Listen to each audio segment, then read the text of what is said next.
Hello प्यारे बच्चों, कैसे हैं। स्वागत है फिर से आपका हमारे सुंदर से चैनल केमिस्ट्री यूरेका में। और बच्चों, आज हम यूपी बोर्ड विज्ञान का टॉपिक लेके आए हैं क्लास 10th के लिए, और वो है मेटल एंड नॉन मेटल्स, धातु और अधातु। ठीक, तो यहाँ पर जो टॉपिक आपका कुछ तो कट ही गए हैं। सक्रियता श्रेणी के बारे में हमने लास्ट वीडियो में बताया था, कौन कौन सी धातुएं ज़्यादा सक्रिय होती हैं, कौन कौन सी कम सक्रिय होती हैं। अब बात करते हैं हम इसमें जो धातुएं हैं उनका निष्कर्षण कैसे करेंगे।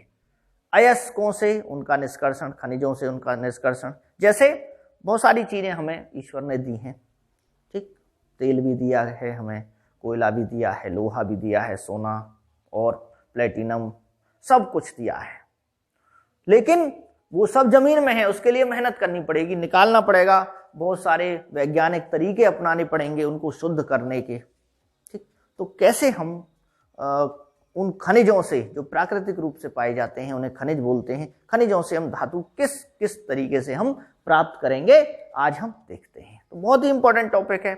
जैसे अंतर आ जाता है, खनिज और अयस्कों में अंतर क्या होता है, और भर्जन है, निस्तापन है, इन पर क्वेश्चंस आ जाते हैं। ठीक, तो स्टार्ट करते हैं हम यहाँ बच्चों धातुओं का निष्कर्षण, क्लास 10th चैप्टर 3। तो यहाँ सबसे पहले स्टार्ट होता है कि हमारे खनिज क्या होते हैं। खनिज, ठीक, खनिज को बोलते हैं मिनरल्स। मिनरल्स, ठीक, ये क्या होते हैं?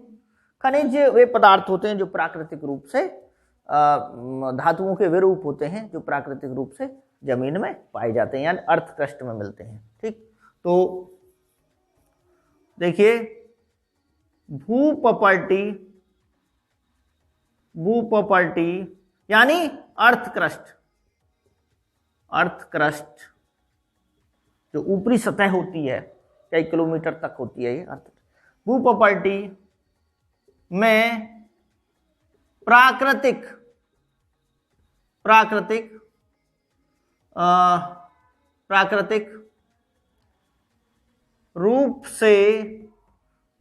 रूप से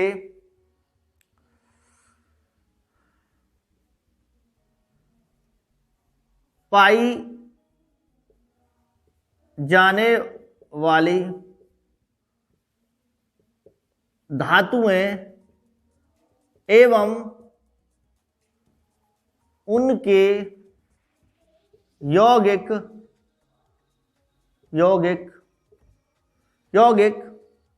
खनिज कहलाते हैं।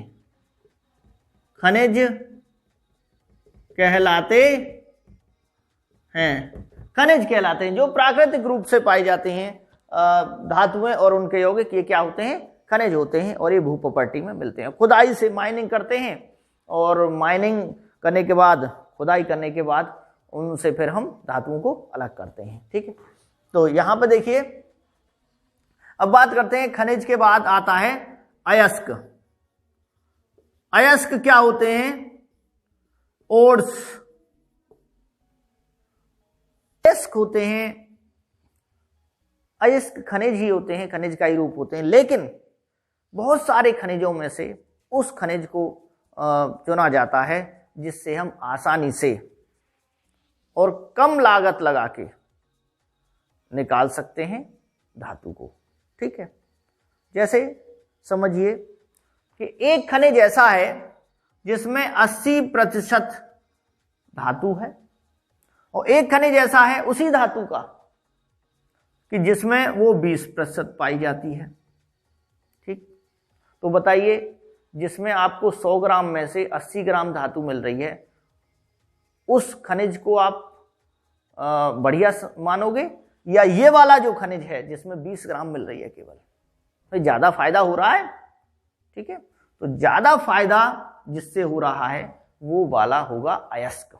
खनिज तो दोनों होंगे, ये भी आपका खनिज है जिसमें 20% मिल रही है। 100 में से 20 ग्राम, यहां 100, ये 80 ग्राम, 100 में से 80 ग्राम, और यहां 100 में से 20 ग्राम। ठीक, समझ में आ गया। तो बताइए अयस्क कौन सा होगा? ये वाला अयस्क होगा।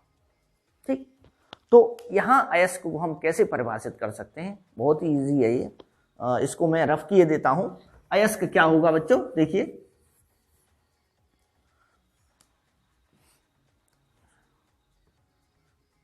वह या वे खनिज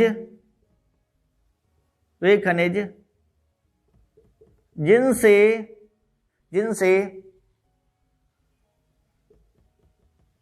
धातु को अधिक मात्रा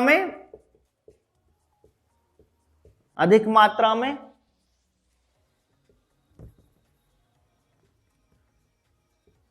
कम लागत से और सरल आसानी से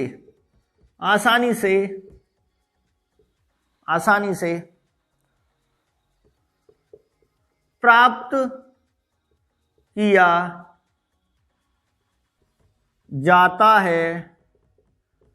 जाता है उसे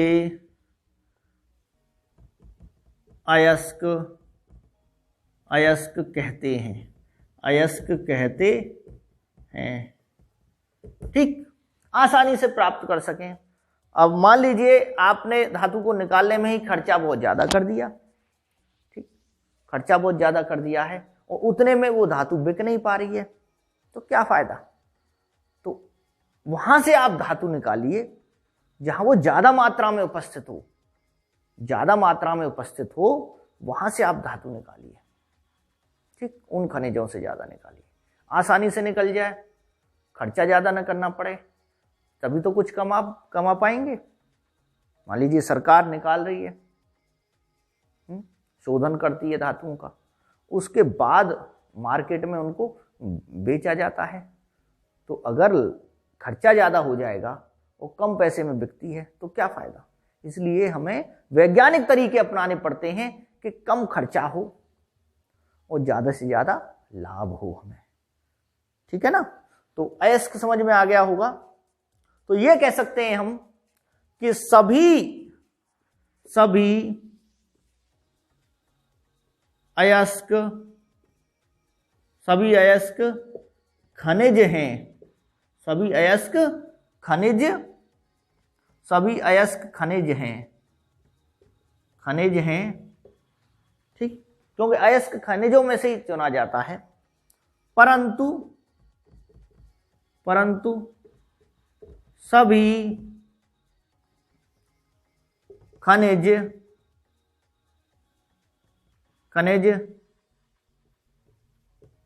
अयस्क नहीं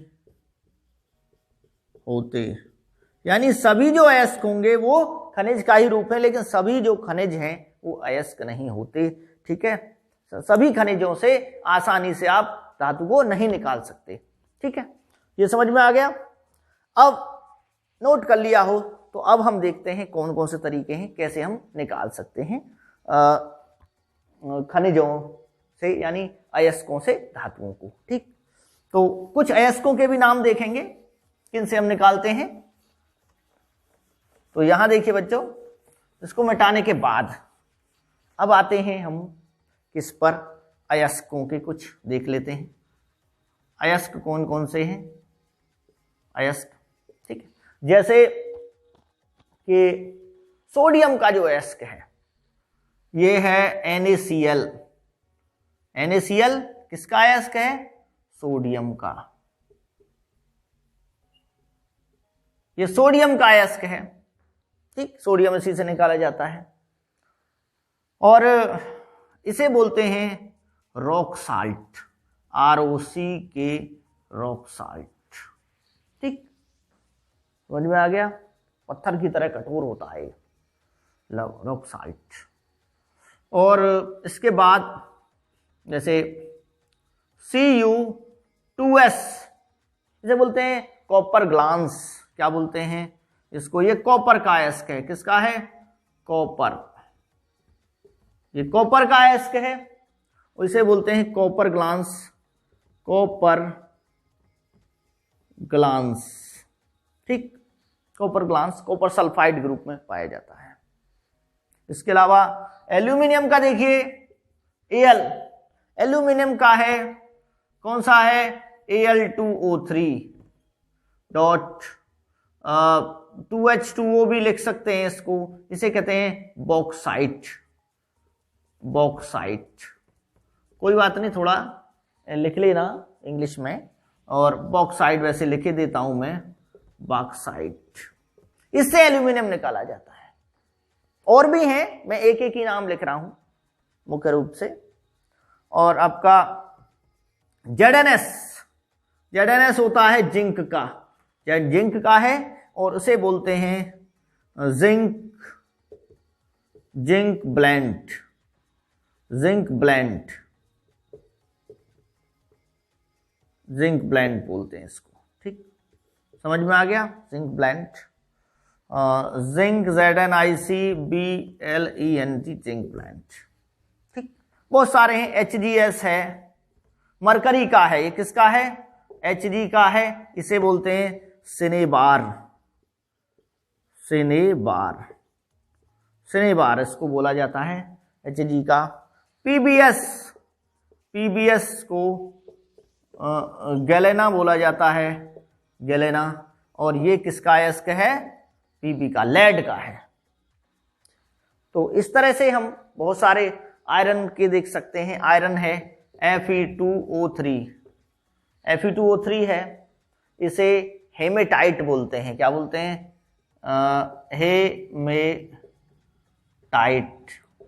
हेमेटाइट कहा जाता है इसको, ठीक है बच्चों। तो ये रहे किसके? कुछ अयस्कों के नाम, कुछ तत्वों के। और जैसे जैसे आते चले जाएंगे हम आपको बताते चले जाएंगे, ठीक है। सब बहुत चुटकियों में हो जाएगा आपका। यहां पर अब देखिए आगे, अयस्कों के बाद अब पहले किया क्या जाएगा? अब देखिए, अयस्कों में धातुएं संयुक्त रूप से भी पाई जाती हैं। ज्यादातर जो सक्रिय धातुएं हैं वो संयुक्त रूप में पाई जाती हैं, और कुछ धातुएं मुक्त अवस्था में पाई जाती हैं। जैसे आपको पता तो है ही, जो सीरीज है हमारी, कौन सी सीरीज है? सक्रियता श्रेणी। सक्रियता श्रेणी में ऊपर बहुत ही सक्रिय धातुएं हैं, उनको निकालने में बहुत ज्यादा ऊर्जा की आवश्यकता होती है, तो इसलिए उनको विद्युत अपघटन विधि द्वारा निकाला जाता है। जैसे इसमें देखते हैं, K है सक्रियता श्रेणी में पहले, फिर Na है, फिर Mg है, Ca है, Mg है, और इसके बाद एल्यूमिनियम है। एल्यूमिनियम के बाद है Zn, फिर Fe है, फिर Pb, हाइड्रोजन, और इसके बाद कॉपर है, Hg, Au और Ag और Au। Ag है, और उसके बाद कौन सा आता है? Hg के बाद में लिख रहा हूं Ag, Au, ठीक। इस तरह से है। तो अगर बात करें हम, तो ये जो धातुएं हैं, इसके बाद प्लेटिनम आता है, तो Pt भी है। तो ये किस में पाई जाती हैं? मुक्त अवस्था में। मुक्त अवस्था में, क्योंकि ये कम सक्रिय है, क्रिया ही नहीं करती है। जब अभिक्रिया नहीं करेंगी किसी से, तो क्या होगा? मुक्त अवस्था में पाई जाएंगी, किसी से जुड़ी हुई नहीं। जबकि ये ऐसे हैं तत्व, ज्यादातर इनमें ये भी कम सक्रिय हैं। ये तो बहुत ही सक्रिय हैं, ये वाले जो तत्व हैं बहुत ही सक्रिय हैं। तो ये किस में पाए जाते हैं? यहां भी आगे भी चलें तो ये पाए जाते हैं संयुक्त अवस्था में। संयुक्त अवस्था में। और मैंने बताया था संयुक्त अवस्था क्या होती है। जैसे नेताजी का मैंने उदाहरण दिया था, वो पब्लिक के लिए होते हैं और घिरे रहते हैं, ठीक। किसी से भी कोई भी मिला, बताओ क्या काम है, मैं करवाऊंगा, ऐसे होता है ना। तो कभी भी अकेले नहीं रहते, कभी भी सदैव वो पब्लिक से घिरे रहते हैं। तो ऐसे ही ये तत्व हैं, कोई भी मिल जाओ, ऑक्सीजन मिल जाओ इनको, जैसे सोडियम के साथ ऑक्सीजन मिल गया तो क्या बना लिया, Na2O बना लिया, कैल्शियम मिल गया CaS बना लिया, कुछ भी Mg को MgCO3 बना लिया, यानी ये अकेले नहीं रहते हैं, किसी के साथ मिले हुए, तो इसे कहते हैं संयुक्त अवस्था। और ये कम सक्रिय है, तो ये जैसे गोल्ड के रूप में ही मिल पाया जा रहा है, प्लेटिनम, Ag, हालांकि इसको सल्फाइड बनाते हैं ये, लेकिन कम सक्रिय है, ज्यादातर मुक्त अवस्था में मिलते हैं। समझ में आ गया बच्चों? तो संयुक्त का, अब देखिए, तो इनको निकालने में थोड़ा आसानी रहेगी। इनको क्या है, बहुत ऊर्जा की, क्योंकि ये भी अलग करना, ये अलग करना, ये अलग करना, तो अलग करने में ऊर्जा की बहुत अधिक आवश्यकता होती है। ठीक है, समझ में आ गया? ज्यादा लोगों से घिरे हुए हैं कोई, तो उसे हटान निकालने के लिए बहुत ऊर्जा की आवश्यकता होगी। समझ में आ गया? तो अब बात करते हैं हम कि इसके तरीके क्या क्या हैं। ठीक, यहां पर देखते हैं कि बहुत कम सक्रिय धातुएं कौन सी हैं, उनके लिए देखेंगे बहुत कम सक्रिय वाली और मध्यम सक्रिय वाली, मध्यम सक्रियता वाली और बहुत ज़्यादा सक्रियता वाली, बहुत मध्यम सक्रिय वाली और होगा निम्न सक्रियता वाली। ठीक है, 3 इसकी कैटेगरी होती है। ठीक है बच्चों, तो देखते हैं यहाँ पर पहले स्टेप देख लेते हैं। पहले क्या करते हैं हम कि अयस्कों का सांद्रण, पहला स्टेप है। हमारे पास क्या है, सबसे पहले हमने क्या किया, अयस्क। ठीक है, और अयस्क को किससे निकाला हमने, खनिज से। किससे, खनिज। खनिज से क्या मिला हमें, अयस्क। और अयस्क का अब क्या कर रहे हैं, अयस्क का क्या करेंगे, सांद्रण। अयस्क का क्या करेंगे, सांद्रण। तो पहला स्टेप है अयस्कों का सांद्रण। ठीक, दूसरा स्टेप है सांद्रित अयस्कों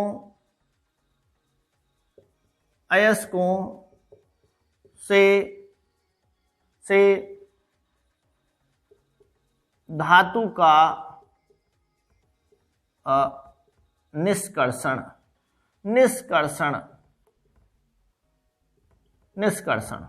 इसमें 2 स्टेप हो जाते हैं। ठीक, इसमें 2 स्टेप हो जाते हैं। पहले है, जैसे पहला स्टेप है इसका, पहले स्टेप में क्या करेंगे, अयस्क को ऑक्साइड में परिवर्तित करना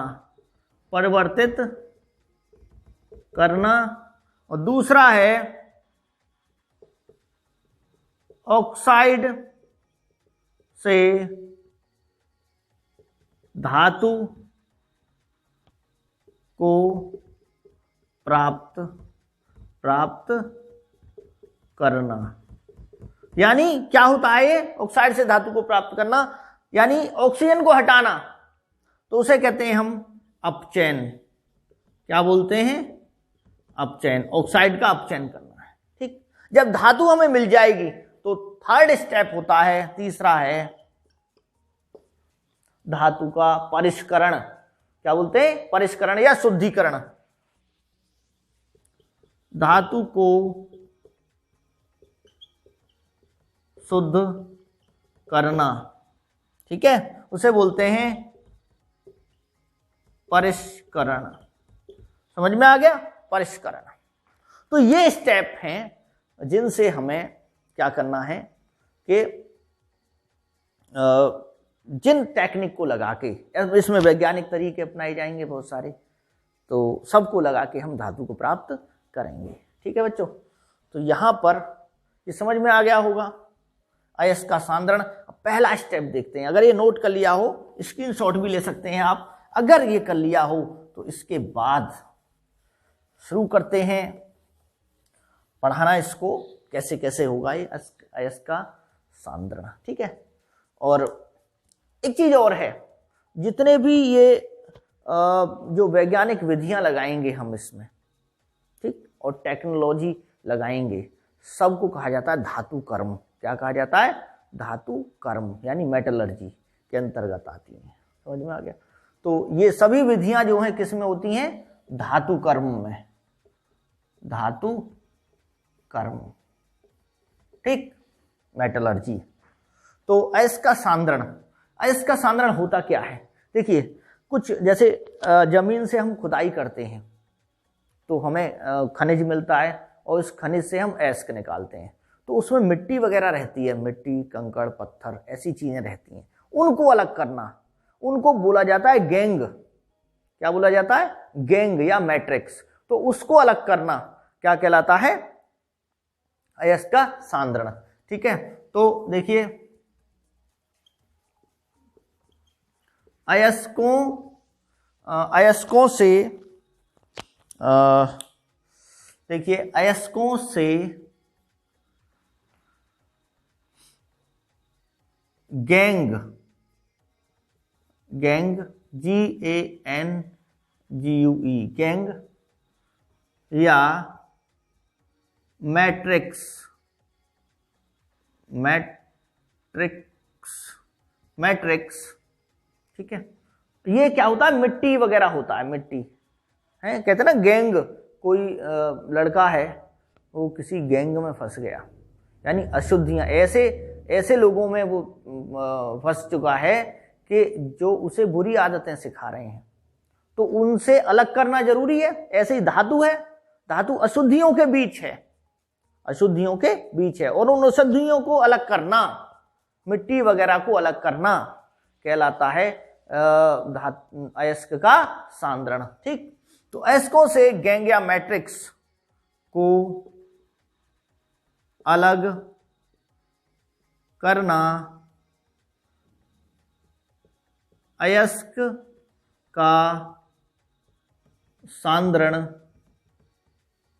कहलाता है, अयस्क का सांद्रण कहलाता है।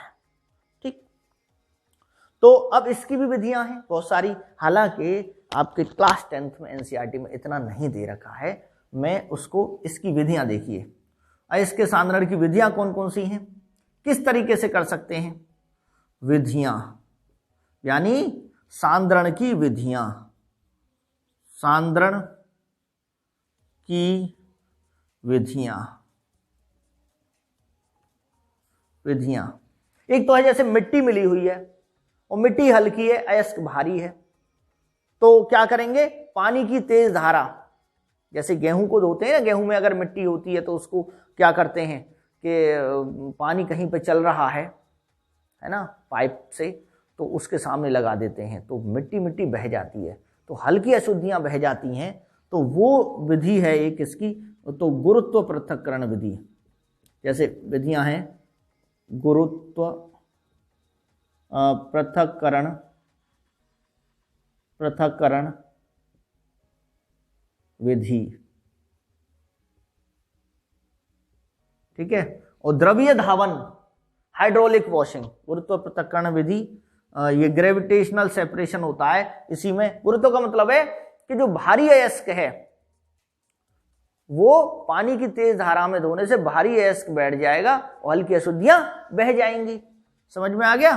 तो इसे हम इसमें द्रवीय धावन या हाइड्रोलिक वॉशिंग भी कहते हैं। इसमें क्या होता है कि हल्की अशुद्धियां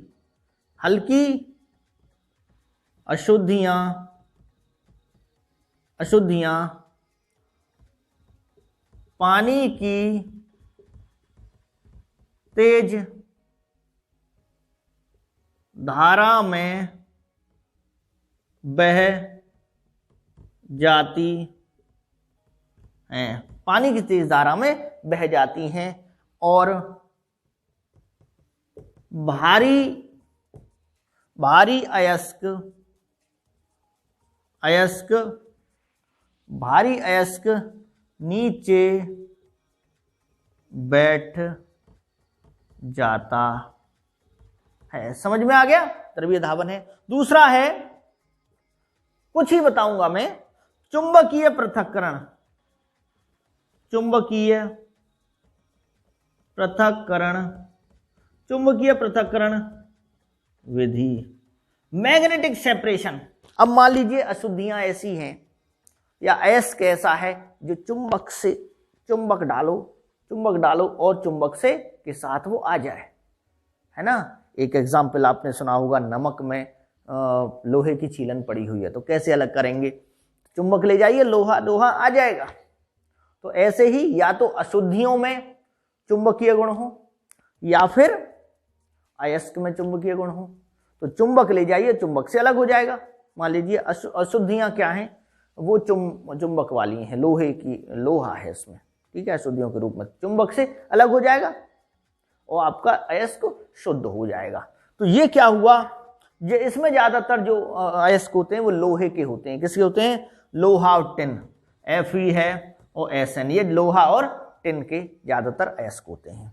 ठीक, इसके बाद चुंबकीय पृथक्करण हो गया। झाग प्लवन विधि देखिए, एक और होती है अयस्क के सांद्रण की विधि, वो है झाग प्लवन विधि। ठीक है, उसको देखते हैं, 3rd नंबर का झाग प्लवन विधि। ठीक, तो 3rd है, जैसे फेन प्लवन भी बोलते हैं इसको, फेन प्लवन, झाग प्लवन विधि।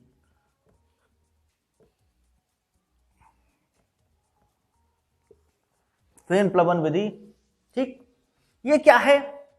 फ्लोटेशन मेथड है ये। इसमें क्या होता है कि ज्यादातर जो सल्फाइड अयस्क होते हैं, जैसे ZnS है, सल्फाइड अयस्क है, Cu2S है, PbS है, ये शुद्ध किए जाते हैं हल्के अयस्क।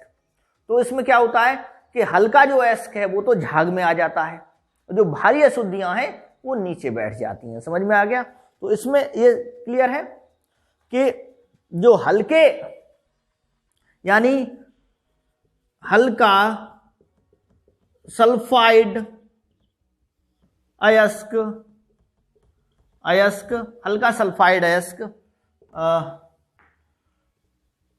झाग यानी फेन में आ जाता है। ठीक, और जो अशुद्धियां हैं वो नीचे बैठ जाती हैं और झाग को अलग करके आप सल्फाइड अयस्क को अलग कर सकते हैं। ठीक, तो झाग प्लवन विधि, तो ये मैंने अयस्क के सांद्रण की विधियां बताई हैं, मिट्टी वगैरह को अलग करना। एक और है, वैसे निक्षालन बोलते हैं उसको, लीचिंग कहते हैं, बॉक्साइट वगैरह उससे अलग किया जाता है। तो देखिए बच्चों, अयस्कों का सांद्रण हो गया, तो हमें जो मिला वो शुद्ध अयस्क मिला है। अभी तक क्या मिला है? शुद्ध अयस्क मिला है। ठीक, अब इस शुद्ध अयस्क से हमें धातु, अभी तक अयस्क ही शुद्ध है, ठीक है, अभी धातु नहीं मिली।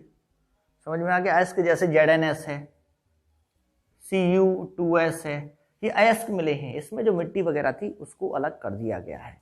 समझ रहे हो ना? जैसे समझो कि इसमें अयस्क में ये अयस्क है शुद्ध, अब इसमें मिला हुआ था जैसे Fe2O3 मिला हुआ है, ठीक है, इसमें TiO2 मिला हुआ है, ऐसे मिले हुए हैं। तो ये अभी तक हमने ये वाले अलग कर दिए हैं सांद्रण करके। ठीक, अयस्क अभी सल्फर नहीं हटा है, तो अभी शुद्ध अयस्क मिला है।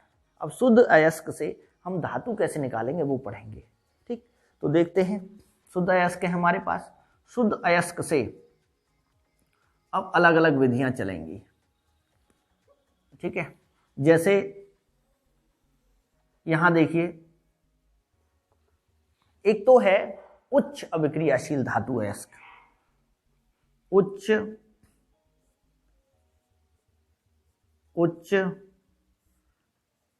अभिक्रियाशील अभिक्रियाशील, उच्च अभिक्रियाशील धातु अयस्क, उच्च अभिक्रियाशील धातु अयस्क हैं। और यहाँ पर उच्च अभिक्रियाशील धातु अयस्क जो बहुत ज़्यादा क्रियाशील होती हैं, वो अकेली नहीं रहती हैं मेटल, वो किसी के साथ जुड़ी रहती हैं, है ना। तो उनको अलग करना, उसके लिए बहुत ऊर्जा चाहिए। जैसे Na है, KNa, Ca, MgAl, ये क्या है? उच्च अभिक्रियाशील, उच्च अभिक्रियाशील है। Fe, Zn, Fe, Pb, ये क्या है? मध्यम अभिक्रियाशील, मध्यम अभिक्रियाशील है, ठीक है। मध्यम अभिक्रियाशील है, यानी कि इनकी जो अभिक्रिया है वो ये कम उसके मुकाबले। और आपका Hg है, और Ag है, Pt है, और Au है, Cu भी आ सकता है इसमें। तो ये निम्न, ये क्या है? निम्न अभिक्रियाशील, निम्न अभिक्रियाशील धातु है, ठीक है। तो अलग अलग तरीका यूज करेंगे, ठीक है, समझ में आ गया। तो अलग अलग तरीका यूज करेंगे। किसमें ऊर्जा सबसे ज्यादा लगेगी? इसमें। तो इसमें क्या करते हैं कि विद्युत अपघटन करते हैं। किसका? गलित अवस्था में जो अयस्क होता है, गलित अयस्क का, यानी गलित बोलते हैं पिघला लेना, उसको मेल्ट कर लेना। गलित अवस्था में अयस्क का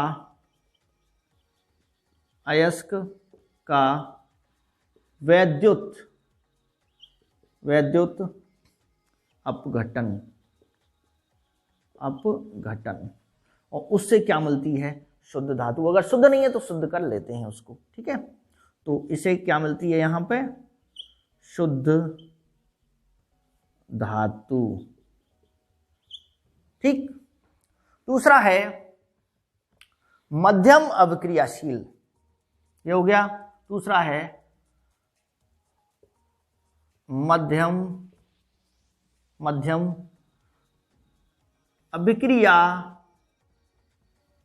अभिक्रियाशील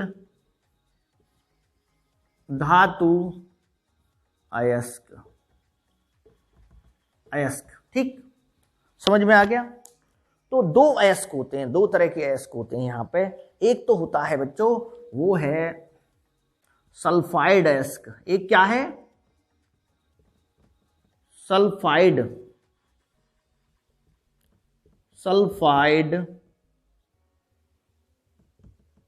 अयस्क, सल्फाइड अयस्क है। इसको भी किसमें बदला जाता है? ऑक्साइड में। किसमें? भर्जन द्वारा। किसके द्वारा? इसका किया जाता है भर्जन, इसे बोलते हैं रोस्टिंग। और किसकी उपस्थिति में? वायु की उपस्थिति में गर्म किया जाता है। वायु की उपस्थिति में गर्म किया जाता है, और वायु में क्या होती है? O2 गर्म करने का साइन है, ठीक। इसी तरह से है कार्बोनेट अयस्क,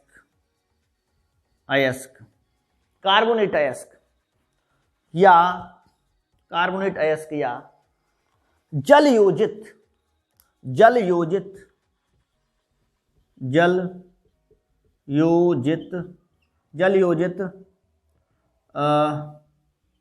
ऑक्साइड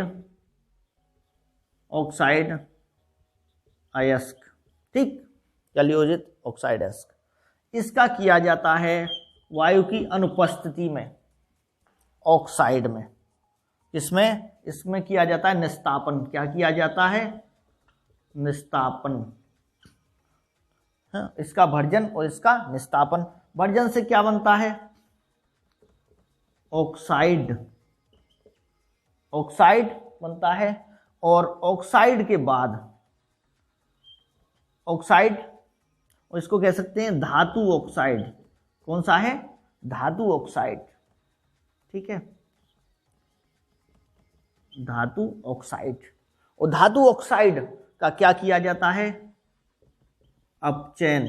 और अपचयन से क्या प्राप्त होती है? धातु। और धातु को क्या कर लिया जाता है? शुद्ध, शुद्ध धातु प्राप्त की जाती है। ठीक। निस्तापन, निस्तापन से क्या बनता है? Oxide, oxide. और ऑक्साइड से क्या मिलती है? ऑक्साइड से क्या प्राप्त होती है? धातु, धातु। और धातु से शुद्ध धातु। ठीक, बिल्कुल सेम मिला दिया जाता है यहां पर। उसी टाइप से है अब है निम्न अभिक्रियाशील। निम्न अभिक्रिया, निम्न अभिक्रियाशील, निम्न अभिक्रियाशील, यहां से निम्न अभिक्रियाशील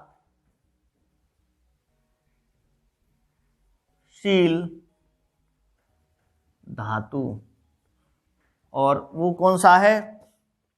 निम्न अभिक्रियाशील धातु, क्योंकि ज्यादातर जो अयस्क होते हैं वो सल्फाइड अयस्क होते हैं। कैसे होते हैं? सल्फाइड अयस्क होते हैं, सल्फाइड अयस्क। और सल्फाइड अयस्क का क्या किया जाता है? ऑक्सीजन की उपस्थिति में। अभी तो ये आउटलाइन है, अभी आगे आगे देखिए होता है क्या। अभी तो आउटलाइन है, धीरे धीरे हम एक एक स्टेप को इसमें समझाएंगे। क्या बनेगा? ऑक्साइड,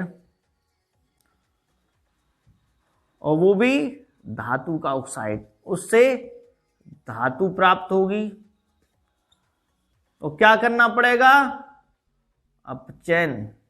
ठीक। और धातु से फिर शुद्ध धातु प्राप्त करेंगे। ठीक है, तो ये एक आउटलाइन है और इसी के आधार पर हम आगे चलेंगे। अब इसको आप नोट कर लीजिए या इसका स्क्रीनशॉट ले लीजिए। ठीक है बच्चों, एक एक स्टेप समझाएंगे हम, इसको फिर इसको फिर इसको। बहुत आसान है, देखने में ही ये कठिन लग रहा है, बहुत ही इजी है। ठीक है, आधे से ज्यादा काम हमारा हो चुका है। ठीक है, देखते हैं बच्चों आगे कैसे हम इनको निकालेंगे। आप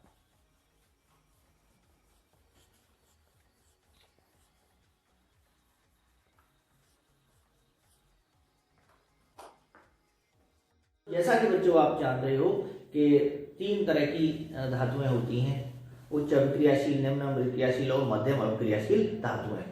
तो हम पहले देखेंगे उच्च अभिक्रियाशील धातुओं को निकालना उनके अयस्कों से। तो इसमें क्या कौन सा होता है?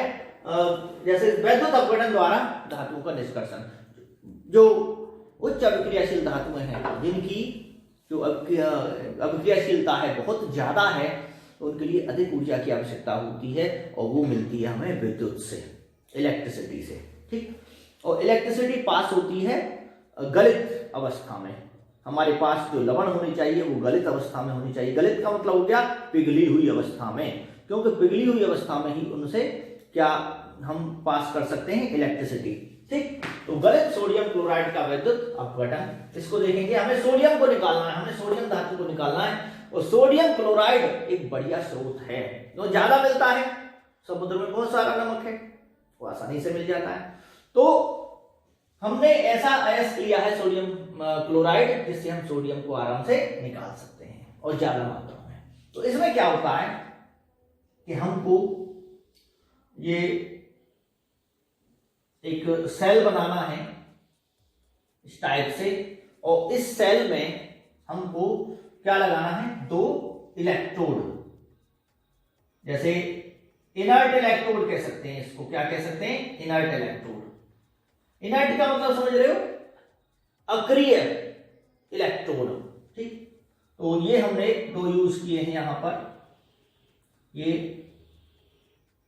सिंपल वे में समझाने की कोशिश करेंगे। ये हमने इनर्ट इलेक्ट्रोड ले लिए दो, इसको ऐसे बना देता हूं मैं, इनर्ट इलेक्ट्रोड है ये, ठीक, ये हैं, और इनको जोड़ा है, ये है अक्रिय धातु से बने हुए, जैसे अक्रिय धातु जैसे प्लेटिनम हो सकता है, ठीक है। तो ये अक्रिय इलेक्ट्रोड अक्रिय इलेक्ट्रोड जैसे प्लेटिनम हो सकता है, प्लेटिनम धातु है ना, प्लेटिनम है, कभी कभी ग्रेफाइट के भी यूज कर सकते हैं हम इसमें।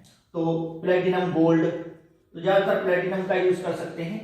और ये भी अक्रिय है, अक्रिय इलेक्ट्रोड, ठीक है, ये भी प्लेटिनम का हो सकता है। तो यहां पर जो कि अक्रिय का मतलब होता है जो कि अभिक्रिया में भाग न ले। अब सोडियम क्लोराइड हम ले रहे हैं यहां पे, पिघला हुआ, गलित अवस्था में, गलित अवस्था का मतलब क्या है, पिघला हुआ, ठीक है। उसे पहले किस में लाएंगे हम, द्रवित अवस्था में लाएंगे। तो NaCl है, Na प्लस Cl माइनस और Na प्लस Cl माइनस, इस टाइप से टूटा रहता है, आयनों में टूटा रहता है, ठीक, आयनों में टूट जाएगा तो इसे कहेंगे हम क्या, गलित सोडियम क्लोराइड, गलित सोडियम क्लोराइड इसको बोलेंगे, ठीक। अब देखिए, अब हमने दो इलेक्ट्रोड लगा दिए, ये NaCl, इनसे क्रिया नहीं करना चाहिए, ऐसा इलेक्ट्रोड होना चाहिए जो क्रिया न कर जाए। क्रिया कर गया तो कुछ और, अभिक्रिया करने पर क्या होगा, कुछ और पदार्थ बन जाएगा, हमें तो सोडियम प्राप्त करना है, इसलिए अक्रिय ले रहे हैं हम। और यहां देखिए, यहां पर मैंने ये लगा दिया कैथोड और ये एनोड, ठीक, ये प्लस है, ये माइनस है, इस तरह से हमने इसको लगाया, प्लस माइनस। प्लस को बोलते हैं हम क्या, इसे बोलते हैं एनोड, और इसको बोलते हैं कैथोड, ये क्या है, कैथोड है। अब होगा क्या कि इसे कहा जाता है वैद्युत अपघटय। यहां पर वैद्युत अपघटय क्या है बच्चों, वैद्युत अपघटय, यहां पर क्या है, NaCl वैद्युत अपघटय का मतलब होता है कि जो जिसमें विद्युत प्रवाहित करने पर जिसके आयन विपरीत दिशाओं में चलने लग जाएं, जिनके आयन विपरीत दिशाओं में चलने लग जाएं, तो आयन यानी धनावेशित और ऋणावेशित कणों से ये मिलकर बने होते हैं, जैसे प्लस है, माइनस है, तो क्या हो गया, ये वैद्युत अपघटय हो गया। ग्लूकोज है, चीनी है, ये तो वैद्युत अपघटय नहीं है, वो तो प्लस माइनस से बनते नहीं है, वो तो धनावेशित और ऋणावेशित आयनों से बनते नहीं है, तो वो वैद्युत अपघटय नहीं होंगे, ठीक। इसीलिए उनके जलीय विलयन में वैद्युत का प्रवाह नहीं होता है। तो विद्युत का प्रवाह किसमें होगा, जो धनावेशित और ऋणावेशित कणों से मिलकर बने होते हैं। तो ये वैद्युत अपघटय है, समझ में आ गया। तो यहां पे वैद्युत अपघटय ये हो गया NaCl, और किस अवस्था में लिया जा रहा है, गलित अवस्था में। किस में लिया जा रहा है, गलित सोडियम क्लोराइड, ये किस में है, गलित अवस्था में, ठीक। तो गलित अवस्था में क्या होता है, दोबारा से लेके दे रहा हूं मैं, ये हो गया। अब होगा क्या, अब वैद्युत अपघटन होगा।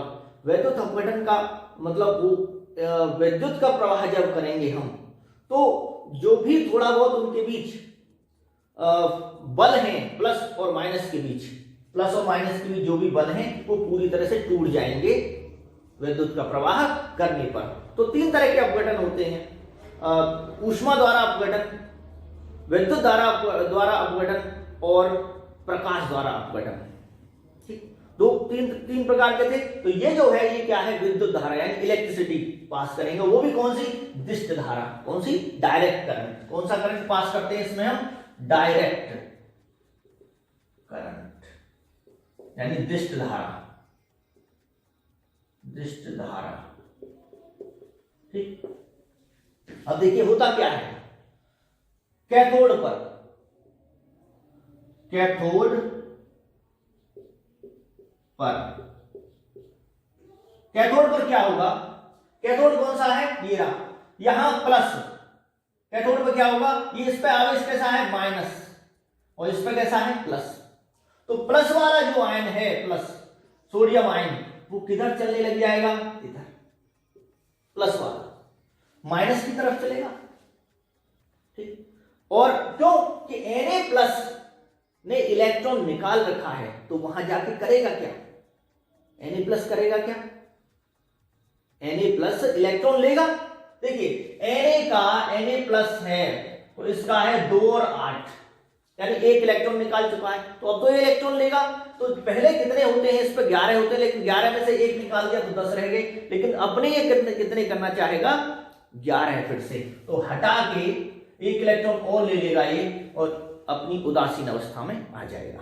तो वो इलेक्ट्रॉन कहां से आएंगे, इलेक्ट्रॉन भी बताएंगे हम, फिलहाल ये समझ लो कि Na प्लस इस पे जाएगा और इलेक्ट्रॉन लेगा, वो Na प्लस प्लस इलेक्ट्रॉन, यहां और क्लियर कर देता हूं मैं, यहां पे Na प्लस प्लस इलेक्ट्रॉन, तो क्या बना, Na, ये ठोस बना, सॉलिड बना, और यहां पे जाके जो Na है आपका, तो यहां पे जाके अब मैं इसको दूसरे कलर से इसको दिखा सकता हूं कि ये वहां पे जाके इकट्ठा हो जाएगा। सोडियम क्या है, यहां पे जाके जैसे इकट्ठा हो जाएगा, तो सोडियम है धातु, शुद्ध सोडियम धातु यहां पे जाके इकट्ठी हो जाती है। ठीक है, ये सोडियम है, समझ में आ गया, इसको क्या बोलेंगे, Na। तो ये क्या हुआ, अब देखिए ऑक्सीकरण हुआ या अपचयन हुआ, ये +1 है ऑक्सीकरण संख्या, और यहां पे 0 है, जब ये इस पे आवेश खत्म हो गया तो 0 हो गया, तो क्या हुआ, यहां से यहां क्या हुआ, अपचयन, क्या हुआ, अपचयन। तो कैथोड पे क्या होता है, अपचयन होता है, रिडक्शन, इसे बोलते हैं रिडक्शन। ठीक, अब दूसरा देखते हैं एनोड पे, एनोड पे क्या होगा, देखिए बच्चों, एनोड पर देखेंगे हम, एनोड पर, एनोड जैसे मैंने बताया कि इलेक्ट्रॉन लेता है, इलेक्ट्रॉन आए कहां से, अब एनोड क्या है, ये Cl मैं यहां बना रहा हूं, Cl नेगेटिव, ये किस पे जाएगा, प्लस पे, धनोद पर, तो ये Cl नेगेटिव जाएगा इस पर, ठीक, तो Cl नेगेटिव ने इलेक्ट्रॉन ले रखा है, नेगेटिव का मतलब क्या है, इस पर ऋणावेश है, तो इसने इलेक्ट्रॉन ले रखा है एक, जब तक उसको नहीं निकालेगा ये, जब तक कि अपनी उदासीन अवस्था में आएगा नहीं। जैसे आपने देखा होगा किसी ने कर्ज ले रखा है, जब तक वो कर्ज को चुका नहीं देगा तब तक क्या वो अपनी सामान्य अवस्था में आ सकता है, नहीं। तो इसने भी कर्ज ले रखा है और इसे अपनी मूल अवस्था में आने के लिए उस इलेक्ट्रॉन को निकालना पड़ेगा, तो क्या होगा, ऑक्सीकरण होगा। तो यहां Cl2, क्यों कि क्लोरीन जब उदासीन अवस्था में आएगा तो वो Cl2 के रूप में होता है, क्लोरीन गैस के रूप में, प्लस इलेक्ट्रॉन। अब देखिए 2 क्लोरीन है तो यहां पे भी 2 लेने पड़ेंगे हमें, 2 क्लोरीन लेने पड़ेंगे, और 2 क्लोरीन लेने पड़ेंगे हमें, तो क्या होगा कि इलेक्ट्रॉन भी 2 निकलेंगे। तो ये क्या हुआ, इसको क्या बोलेंगे, 2Cl माइनस, ये गलित अवस्था में है, ये भी Cl2 बना, प्लस 2 इलेक्ट्रॉन निकल गए। तो क्या हुआ, यहां से यहां माइनस में है, माइनस से 0, इसकी ऑक्सीकरण संख्या माइनस में है और माइनस से 0।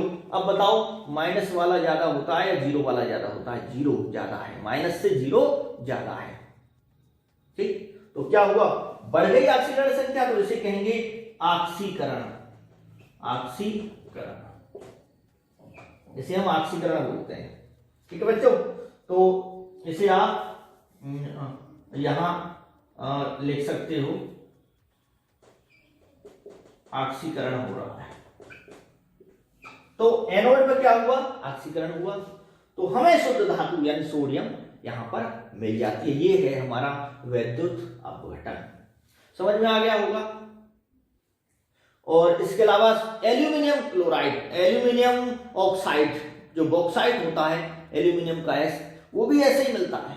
ग्रेफाइट के इलेक्ट्रोड वहां पे प्रयोग करते हैं हम, और वो भी उसी रूप में हमें मिल जाता है। एल्यूमिनियम जो है वो किस Al3+, एल्यूमिनियम अगर क्लोराइड ऑक्साइड लेते हैं एल्यूमिनियम निकालने के लिए Al2O3, तो ये किस किस में टूटता है 2Al3+ + 3O2-। अब इसको देखिए जरा, Al3+, तो एल्यूमिनियम किस पे जाएगा? अगर हम गलित अवस्था में एल्यूमिनियम ऑक्साइड लेते हैं तो एल्यूमिनियम आयन किस पे जाएगा? सीधा सीधा सोच रहे हैं, सही सोच रहे हैं आप। एल्यूमिनियम आयन जो है वो जाएगा कैथोड पे, नेगेटिव वाले पे। नेगेटिव वाला कैथोड है वो जाएगा वहां पर, और यहां ऑक्सीजन ग्रेफाइट पर जाती है, वहां कार्बन ऑक्साइड, कार्बन मोनोऑक्साइड या कार्बन डाइऑक्साइड वो बनाती है। ठीक है बच्चों, इतना क्लियर हो गया होगा। तो ये गलित के बारे में हमने बताया था, गलित सोडियम क्लोराइड। इसको रख किए देते हैं हम और चलते हैं जो मध्यम अभिक्रियाशील धातुएं होती हैं, अब उस पर हम चलते हैं। हाँ तो बच्चों अब हम देखते हैं मध्यम अभिक्रियाशील धातुओं का निष्कर्षण। तो पहले क्या किया था हमने, इसका सांद्रण, चाहे उच्च अभिक्रियाशील धातु का अयस्क को चाहे निम्न अभिक्रियाशील धातु का अयस्क को, उनका सांद्रण तो किया ही जाता है। सांद्रण जानते हो, सांद्रण क्या होता है? मिट्टी वगैरह जो होती है, जैसे जमीन से खुदाई करके अयस्क मिलता है तो उसको अलग कर देना, ठीक। और अशुद्धियां हैं, कुछ oxide, titanium oxide, tin oxide वगैरह हो सकते हैं, उनको अलग कर देना, ठीक है। तो सांद्रण है, सिंपल स्टेप बाय स्टेप चलते रहो, बहुत आसान है। तो यहां पर मध्यम मध्यम मध्यम हवा चढ़े, ठीक है, होता है ना, जैसे मध्यम अभिक्रियाशील धातुओं का निष्कर्षण। तो इसमें Zn आ जाती है, Pb आ जाती है, और Fe है, ये मध्यम में आ जाएंगी। और भी है धातुएं तो बहुत है, तो कॉपर भी कभी कभी ले लेते हैं इसी में। तो अब हम देखते हैं इसमें पहला स्टेप तो क्या हो गया, अयस्क का सांद्रण, सांद्रण गैंग, ठीक है। अयस्क का सांद्रण का मतलब क्या होता है कि गैंग जो है, गैंग पार्टिकल्स, ठीक है, उनको अलग कर देना, गैंग पार्टिकल्स या मैट्रिक्स जो होते हैं उनको अलग कर देना। दूसरा है इसमें सांद्रित अयस्क का, सांद्रित अयस्क, और का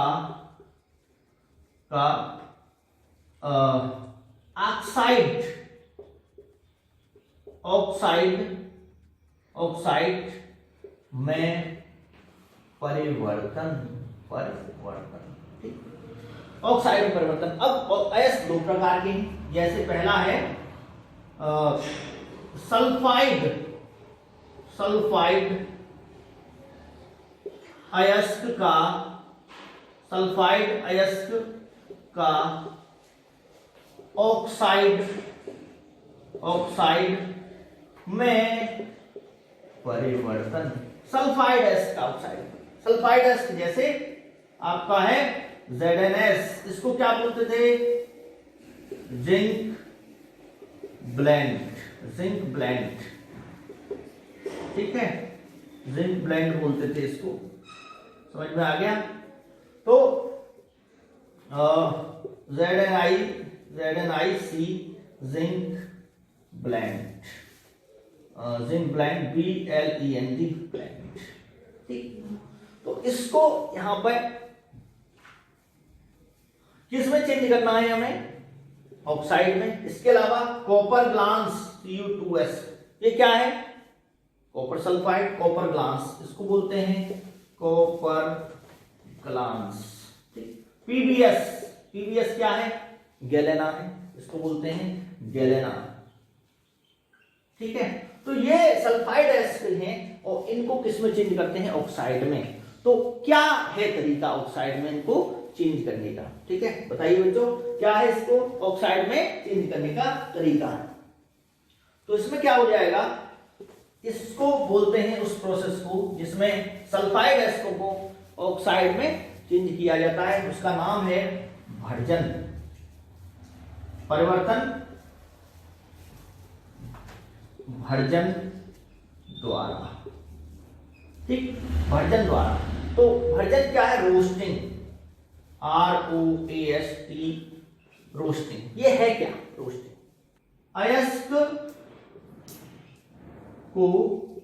अयस्क को परावर्तनी भट्टी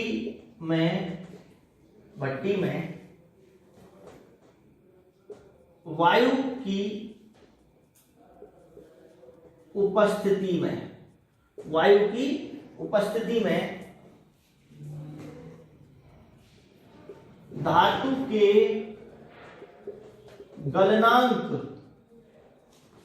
गलनांक से नीचे ताप पर गर्म किया जाता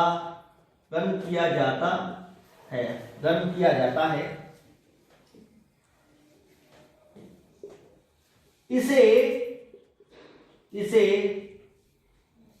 भर्जन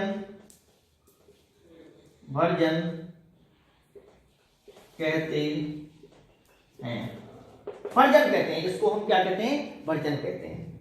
तो एक ट्रिक बताता हूं कि भर्जन किस किस का करेंगे।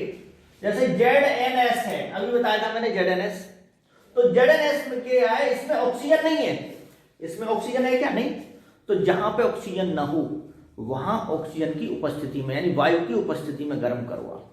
और धातु के गलनांक से नीचे का मतलब है कि धातु पिघलने न पाए, ऐसा ना हो धातु पिघल जाए और वो मिक्स हो जाए, उसमें और अशुद्धियां मिक्स हो जाए। ठीक, तो इतना हम गर्म करेंगे। तो इसमें क्या होगा, जैसे ZNS है, ZNS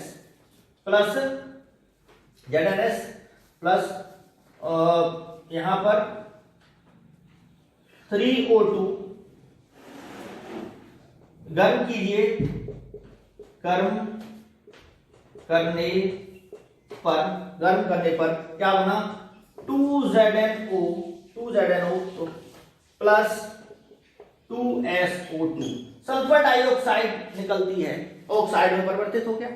सल्फर डाइऑक्साइड निकलती है जो कि काम आ जाती है सल्फ्यूरिक अम्ल बनाने में। और देखिए इसी में ही और भी इसी प्रकार से हम और भी एग्जाम्पल ले सकते हैं। जैसे है आपका 2PbS गैलेना है प्लस 3O2 गर्म करो, गर्म करने पर तो 2PbO प्लस 2SO2 ये सल्फर डाइऑक्साइड गैस निकल गई। ठीक, कॉपर का भी देख सकते हो आप। जैसे copper Cu2S plus O2 balance कर लेंगे इसको बाद में। गर्म किया तो बना Cu2O प्लस SO2। अब बैलेंस कर लीजिए इसको। बैलेंस कैसे होगा ये, यहां पर हम SO2 Cu2O तो कोई 3O2 लगाते हैं, यहाँ 2 लगा दीजिए तो ये बन जाएगा आपका 2Cu2O और 2SO2। ठीक, ये क्यूप्रस ऑक्साइड बन गया यहाँ। तो इस तरह से ये क्या है? भर्जन है। अब ऑक्साइड में ये परिवर्तित हो गया। अब बात आती है कि एक होता है आपका कार्बोनेट एसिड और जल योजित ऑक्साइड एसिड। ठीक है, तो दूसरा देखते हैं ऑक्साइड में परिवर्तन। भर्जन समझ में आ गया। भर्जन में क्या करते हैं? दूसरा है बच्चों यहां पर बी जो है वो है, एक तो हो गया भर्जन, हो गया वर्जन बता दिया है मैंने, वर्जन है वर्जन द्वारा, ठीक। सल्फाइड जैसे ZnS है, PbS है, PbC, ठीक। अब है इसमें निस्तापन द्वारा, निस्तापन द्वारा। निस्तापन किसका होता है? जैसे कार्बोनेट ZnCO3 है, जिंक कार्बोनेट है, कार्बोनेट है, जिनमें ऑक्सीजन होती है। जिंक कार्बोनेट है, इसे हम कैलेमाइन भी बोलते हैं, कैलेमाइन। और सीडेराइट है, FeCO3 है। इसके अलावा जलयोजित जैसे Fe2O3.H2O, इसमें क्या है? जल के मॉलिक्यूल हैं, ठीक। इसमें भी, इसको भी हम यहां प्रयोग कर सकते हैं, इस निस्तापन द्वारा अलग कर सकते हैं। तो जिनमें ऑक्सीजन हो, जिनमें क्या हो? ऑक्सीजन हो, जहां पे ऑक्सीजन है, यहाँ पे ऑक्सीजन है, यहाँ पे ऑक्सीजन है, वहां ऑक्सीजन की आवश्यकता नहीं होती है, तो इसको गर्म करते हैं हम ऑक्सीजन की अनुपस्थिति में, ठीक है। जैसे देखते हैं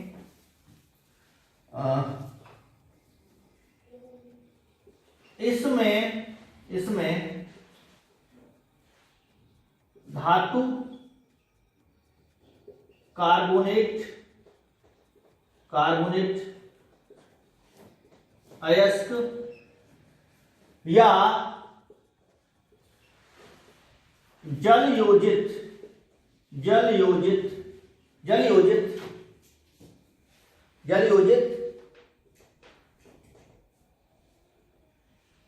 ऑक्साइड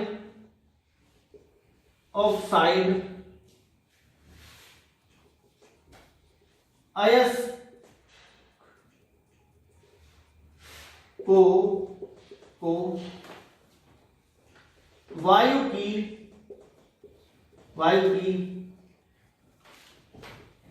अनुपस्थिति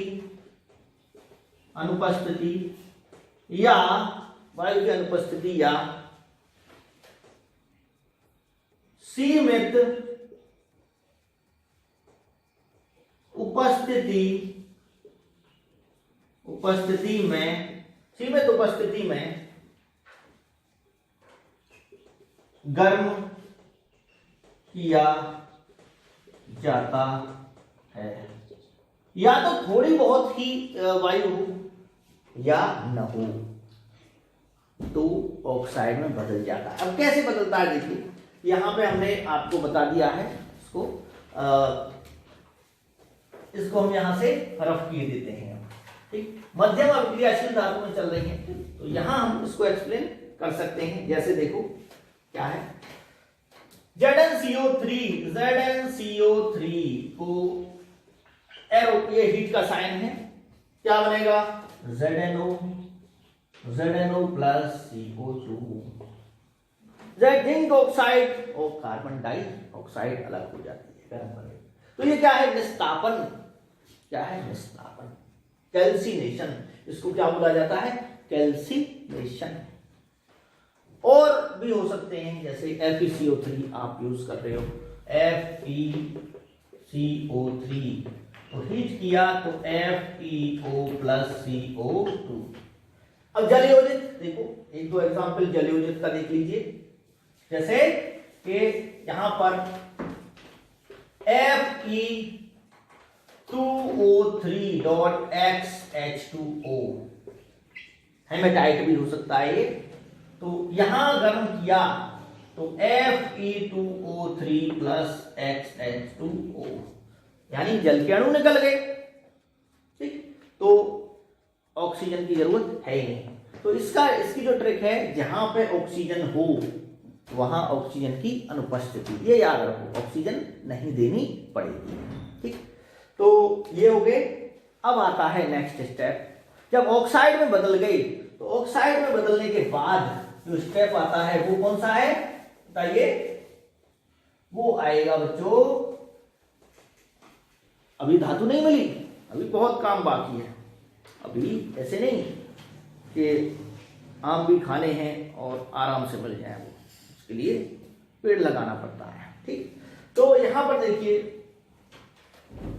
20 का पार्ट अगर हम देखें तो वो क्या होगा, बी पार्ट इसका बताइए, वो होगा ऑक्साइड का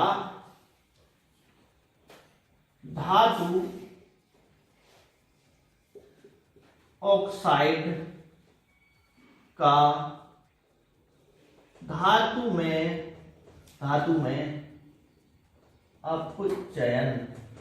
अपचयन, ऐसे बनाइए लहराते हुए, अपचयन, रिडक्शन।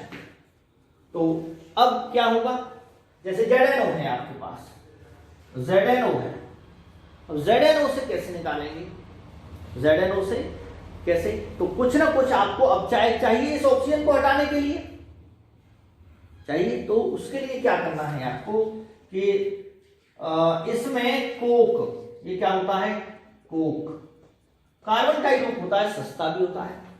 इसे उच्च ताप पर लगभग 1673 केल्विन पर गर्म किया जाता है, और यहां क्या होगा कि Zn प्लस CO धातु मिल जाएगी। लेकिन अभी धातु शुद्ध नहीं हुई, इसका शुद्धिकरण करेंगे तो अभी ये क्या है, धातु मिली है आपको, ठीक। अभी ये शुद्ध नहीं है, अशुद्ध धातु एक तरीके से, कच्ची मेटल जिसको बोलते हैं, ठीक है। और देखिए ये हो गया, कुछ ऐसे ऑक्साइड होते हैं जिनसे आराम से निकाल सकते हैं। कॉपर का देखें अगर हम, तो कॉपर में क्या होता है, जैसे कॉपर Cu2O है, ठीक। तो इसमें साथ में कुछ कॉपर ऑक्साइड है, अभी कुछ बचा रह जाता है Cu2S, ये भी बचा रह जाता है, तो दोनों मिलते हैं, तो क्या होता है इसमें अपने आप ही 6Cu plus SO2, 6Cu plus SO2, यहां ये धातु हमें मिल जाती है। तो पूरी तरह से जब हम भर्जन करते हैं तो पूरी तरह से कॉपर सल्फाइड बदल नहीं पाता है, वो साथ में रहते हैं दोनों, तो यहां कॉपर मिल जाता है हमें। और इस कॉपर को बोलते हैं ब्लिस्टर कॉपर। क्या बोलते हैं, ब्लिस्टर कॉपर। ब्लिस्टर कॉपर का मतलब होता है कि ब्लिस्टर एक टाइप का रंग होता है ब्लिस्टर, और वो सल्फर डाइऑक्साइड गैस इसमें से निकलती रहती है, बुलबुलों के रूप में निकलती रहती है सल्फर डाइऑक्साइड, तो उसकी वजह से इसका जो एपियरेंस है, जो दिखने में लगती है कॉपर, वो ब्लिस्टर होता है, तो वहां पर चमक होती है, उसमें एक ऐसा कलर है जिसमें चमक होती है, उसे ब्लिस्टर कॉपर हम कहते हैं। समझ में आ गया। तो सल्फर डाइऑक्साइड की वजह से होता है ऐसा, क्लियर। अब जो नेक्स्ट है इसे अपचायक कहते हैं। नेक्स्ट जो स्टेप है वो है आपका ये हो गया अब शुद्धिकरण। शुद्ध कैसे करेंगे इसको, कुछ धातुओं का शुद्धिकरण मैं आपको बताई देता हूं यहां पर, उनको शुद्ध कैसे करेंगे, ठीक है। तो इसको यहां पे रफ किए देता हूं। जैसे धातु में अपचयन हो गया, और सी है धातु को शुद्ध करना। धातु को शुद्ध करना, धातु को शुद्ध कैसे करेंगे, अलग अलग तरीके होते हैं शुद्ध करने के। जैसे जिंक है, जिंक के लिए बताता हूं। जिंक में क्या होता है, इसको हम करते हैं, जिंक को आसवन विधि द्वारा, आसवन विधि से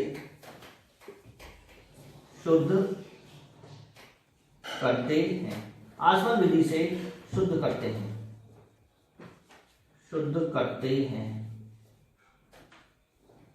ठीक है। आसवन विधि क्या होती है, जैसे जिंक लिया आपने, और जिंक का क्या होता है कि जिंक को अगर थोड़ा सा हीट करो तो वो क्या हो जाती है, वेपराइज हो जाती है, यानी वाष्प अवस्था में जा सकती है जिंक।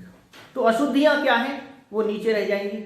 अगर मान लीजिए अशुद्धियां जो हैं उनके जो गलनांक हैं और उनके जो क्वथनांक हैं वो ज़्यादा हैं, और जिंक का कम है, तो जिंक पहले क्या हो जाएगी, वाष्प अवस्था में बदल जाएगी, उस वाष्प को हम ठंडा कर लेंगे तो जिंक मिल जाएगा। और जो अशुद्धियां हैं वो जब तक वाष्प में नहीं बदली। ठीक है, समझ में आ गया। यानी कि ये समझो कि कोई ए धातु है और बी अशुद्धियां हैं। ये धातु है और बी क्या है, अशुद्धियां। ठीक, बी अशुद्धियां हैं। और ये इसका ये जो वाष्प में बदलती हैं वो है 100 डिग्री सेल्सियस, और ये ए धातु बदल जाती है 60 डिग्री सेल्सियस पे। तो कौन पहले वाष्प अवस्था में जाएगा, ए धातु, क्योंकि कम है इसका 60 डिग्री सेल्सियस ही है, ये 100 डिग्री सेल्सियस है, तो ये तो रही आएंगी ठोस अवस्था में ही, और ये पहले बदल जाएगी किसमें, वाष्प अवस्था में, और इसकी वाष्प को ले जाके ठंडा कर लेंगे और हमें शुद्ध धातु ठोस रूप में मिल जाएगी। ऐसे जिंक के साथ होता है। ठीक है ना, तो आसवन विधि से करते हैं। और बहुत सारी धातुएं होती हैं, जैसे कि आसवन द्वारा अलग करना, शुद्ध करना, और कुछ ऐसी होती हैं जिनका हम, जैसे निकेल है, निकेल को मोल्ड विधि से, मोल्ड प्रोसेस से शुद्ध करते हैं, प्योर करते हैं मोल्ड प्रोसेस से। तो मोल्ड प्रोसेस में क्या होता है बच्चों, मोल्ड जो विधि है वो क्या है, अब इसको समझेंगे हम कि मोल्ड प्रोसेस क्या है। तो देखते हैं, अब मान लीजिए निकेल है, उसमें अशुद्धियां भी मिली हुई हैं, तो क्या होगा, निकेल प्लस इसमें इम्प्योरिटी है, इम्प्योरिटी मिली हुई है। इसको CO के साथ, कार्बन मोनोऑक्साइड है, इसके साथ गर्म किया तो बना क्या,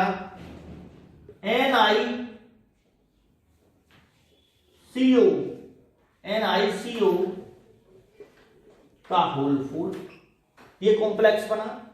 यानी जो निकिल है केवल ये वाला, वो CO के साथ मिलके ये बना लेता है, इंप्योरिटी यहीं रह जाती है, अशुद्धियां यहां रही थी, अशुद्धियां इसके साथ नहीं गई, तो निकेल बन गया ये। अब इसको क्या करते हैं, ये शुद्ध निकेल आ गया, तो यहां पर इसको गर्म किया, इसको गर्म करते हैं, और गर्म करने में हमें क्या मिल जाता है, ये निकेल और CO4CO, ये शुद्ध निकेल है। क्या है, शुद्ध निकेल है क्या, ठीक, समझ में आ गया। तो ये बहुत ही सिंपल है कि जो निकेल है शुद्ध, वो तो CO के साथ कॉम्प्लेक्स बना के चला गया। यानी CO ने क्या काम किया, CO ने ये काम किया कि निकेल को निकाल लिया अपने साथ में, और अशुद्धियों से क्रिया नहीं की, अशुद्धियां देखती रह गई, जिसकी जरूरत थी उसको हम निकाल के ले गए यहां से। ठीक है, और फिर बाद में क्या करते हैं, हम निकेल को, इस कॉम्प्लेक्स को, निकेल टेट्राकार्बोनिल को गर्म किया तो शुद्ध निकेल मिल जाता है, CO हट जाती है, बाद में हटा देंगे उसको। तो इसको मोल्ड विधि कहते हैं, इस टाइप से। ठीक, तो ये क्या है, शुद्धिकरण की विधि है। एक और देखते हैं, वो है कॉपर की शुद्धिकरण की विधि। कॉपर को शुद्ध कैसे किया जाता है उसको देखते हैं बच्चों हम। तो इसको यहां से मैं हटा देता हूं सबको, और फिर हम देखेंगे कि विद्युत अपघटन द्वारा कॉपर का शुद्धिकरण, कॉपर को शुद्ध करना विद्युत अपघटन विधि द्वारा। कॉपर का पेपर में आ सकता है, देखिए, कॉपर को विद्युत अपघटन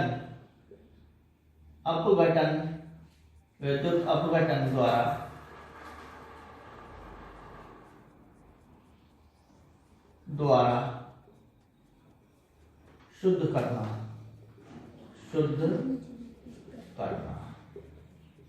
विद्युत अपघटन द्वारा कॉपर को कैसे शुद्ध किया जाता है देखते हैं। और अब थोड़ा दूसरे टाइप के मार्कर यूज कर रहे हैं हम। ठीक है, देखते हैं। यहां देखिए, इसमें क्या होता है कि ये हमने ये कंटेनर लिया और इसमें एक जो रॉड है उसको बनाया, एक शीट के रूप में बना लिया हमने। ठीक, ये मान लीजिए ये है हमारे पास, ये है शुद्ध कॉपर। ये क्या है? ये है शुद्ध कॉपर। इस टाइप से आप इसको बना सकते हैं। ठीक, शुद्ध कॉपर है, ये शीट है, इलेक्ट्रोड बना लिया हमने इसको। ठीक है, ये शुद्ध कॉपर है, शुद्ध कॉपर, शुद्ध कॉपर। दूसरा है अशुद्ध कॉपर। यहां पर देखिए, मैं इसको इस तरीके से दिखा रहा हूं दूसरे रूप में। ये क्या है आपका? ये है अशुद्ध कॉपर। इसको शीट के रूप में बना लिया, अशुद्ध कॉपर। ठीक, अशुद्ध कॉपर, अशुद्ध कॉपर है।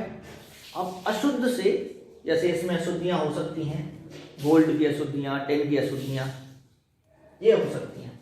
अब यहां पर इसको बनाया हमने, इसको जो बनाते हैं, इसको बनाते हैं प्लस, इसको माइनस।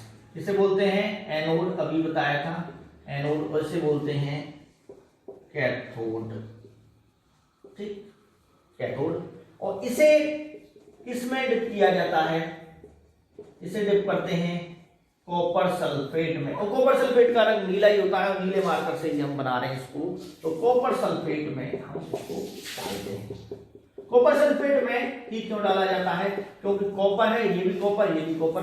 तो अगर कॉपर जो आयन है Cu2+ और SO4 2 नेगेटिव, अगर ये भी जाते हैं, ये भी अगर जाते हैं तो कोई फर्क नहीं पड़ेगा। अगर हम दूसरा कोई लवण लेते, दूसरा कोई सॉल्ट लेते, जैसे हम लेते यहाँ पर सिल्वर क्लोराइड, तो सिल्वर चला जाता तो अशुद्धियां मिल जाती उसमें।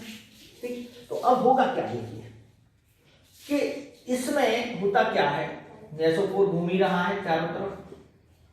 ये जो रॉड है ये घुलती है, घुलने लगती है, और घुलेगी तो जो अशुद्धियां हैं, किस किस की अशुद्धियां हो सकती हैं इसमें? कॉपर प्लस टिन हो सकता है, गोल्ड हो सकता है, सिल्वर हो सकता है, प्लेटिनम हो सकता है, ये हो सकते हैं।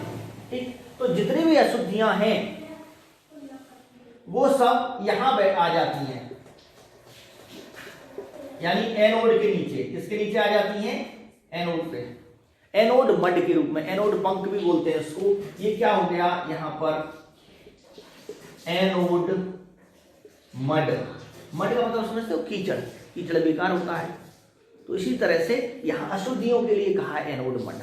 ठीक, तो या एनोड पंख भी बोलते हैं इसको, पंख। ठीक, ये एनोड पंख। ठीक है, तो यहां से इसको ले लीजिए। अब कॉपर जो है, कॉपर किस में बदल जाता है? कॉपर बदल जाता है Cu2+ में। कॉपर किस में बदल जाता है?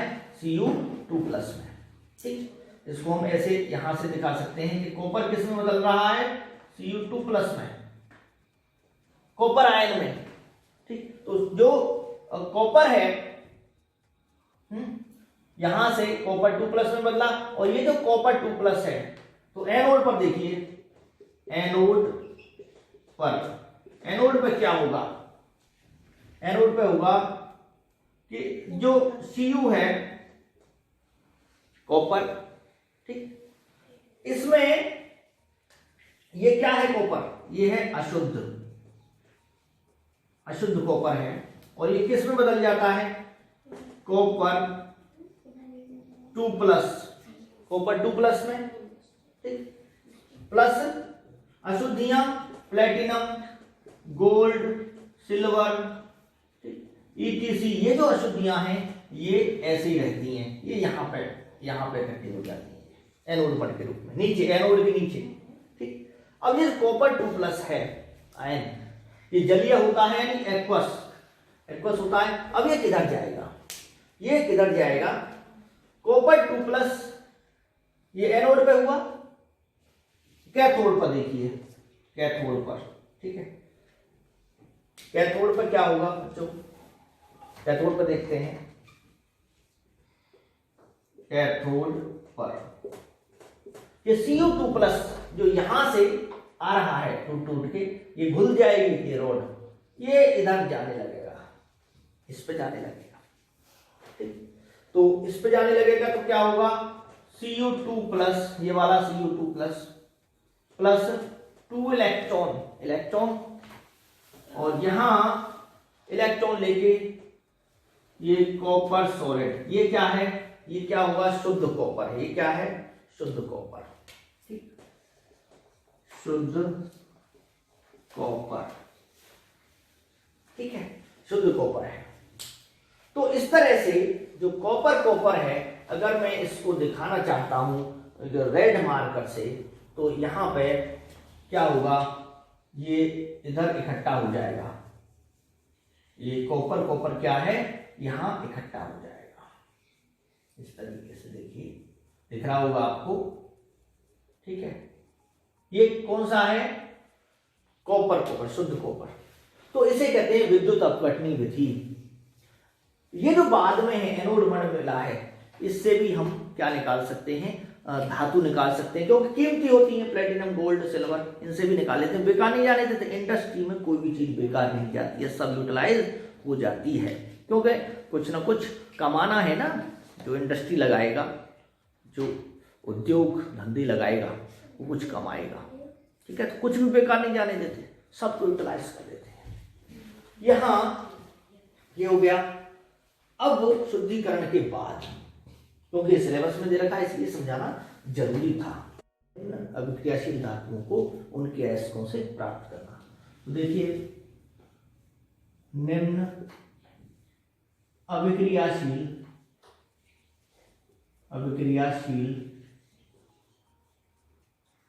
धातुओं को उनके अयस्कों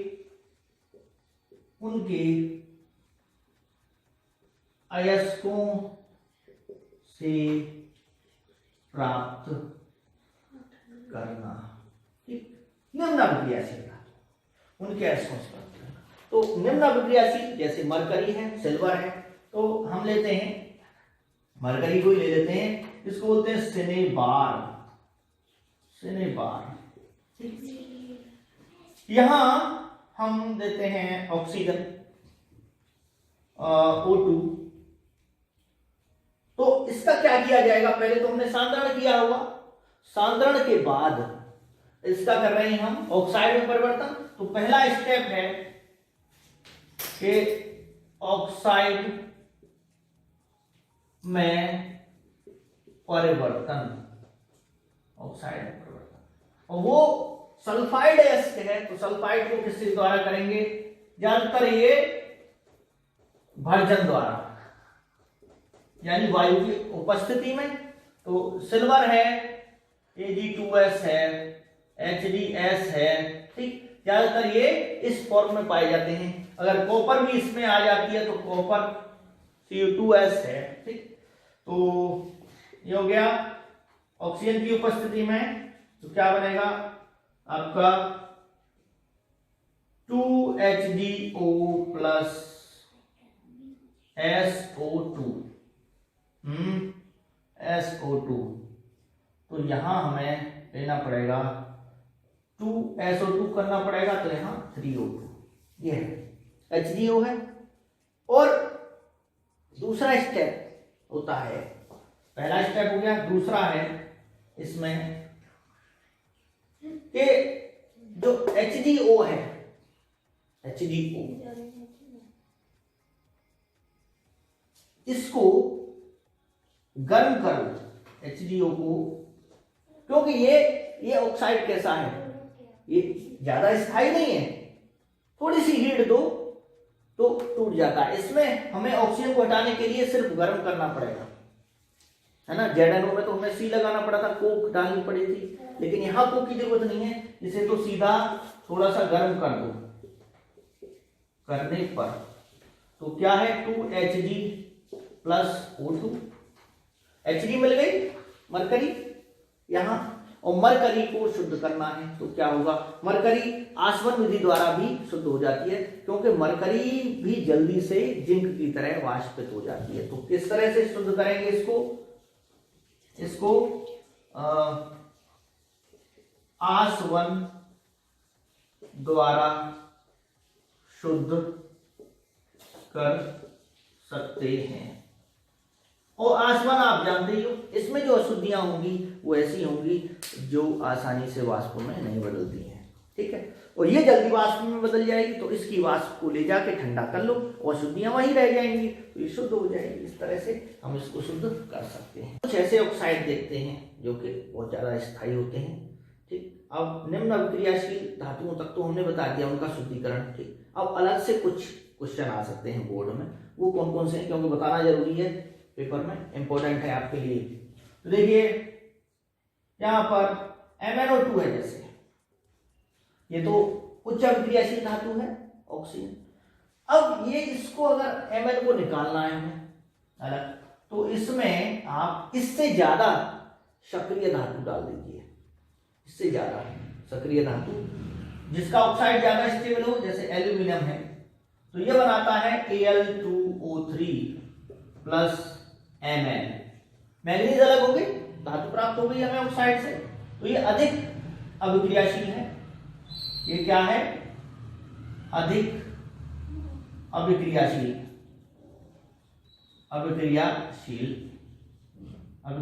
धातु, अधिक अभिक्रियाशील धातु है, ठीक।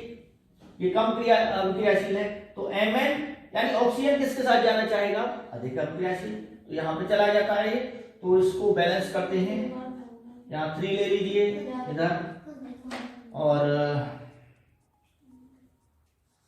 2Al2O3, 2 3 जा 6, 3 2 जा 6, यहाँ 4Al, इस तरह से हो जाएगा। तो Mn हमें धातु यहां मिल गई। इसके अलावा एक होता है थर्माइट अभिक्रिया, थर्माइट अभिक्रिया। थर्माइट अभिक्रिया क्या है, देखिए उसमें क्या होता है थर्माइट अभिक्रिया में कि जो आयरन ऑक्साइड है Fe2O3, इसमें एल्यूमिनियम मिलाया जाता है, इसको गर्म किया जाता है, इसके मिश्रण को आयरन ऑक्साइड और एल्यूमिनियम के मिश्रण को गर्म किया जाता है, तो क्या होगा, गर्म करने पर ठीक यहां मिलता है आपको Al2O3 प्लस Fe,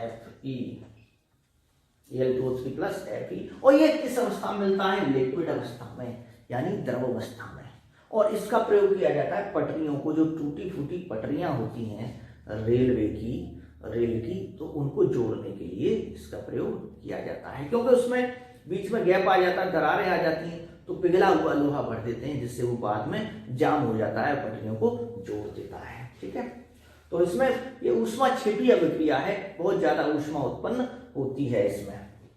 तो देखते हैं, इसको भी आप संतुलित कर सकते हो, जैसे यहाँ 2 लगा दीजिए, यहाँ पे 2 लगा दीजिए, और यहाँ 2, ये 4 आ जाएगा, यहाँ क्या आ जाएगा 4, ठीक। तो इसके हिसाब से अगर हम देखें तो जो 4Fe आएगा यहाँ। अब बैलेंस है क्या, 3 2 जा 6, 3 2 जा 6, 4Al है, 4Fe है, हाँ ये बैलेंस है। तो ये इसका प्रयोग किसमें किया जाता है, पटरियों को जोड़ने में। तो बच्चों यहां तक हमने धातुओं का निष्कर्षण आपको समझा दिया है। अगला जो टॉपिक है वो है संक्षारण, और उसे हम अगले वीडियो में बताएंगे। इसको आप रिवाइज करते रहिए, इस पर प्रश्न भी आते हैं, वर्जन क्या है, वर्जन और निस्तापन में अंतर क्या है, ठीक है, और विद्युत अपघटन से किस प्रकार की अभिक्रियाओं को हम किस प्रकार की धातुओं को अलग करेंगे हम, ठीक है। इसको आप देखते रहिए बच्चों, ठीक है। धन्यवाद।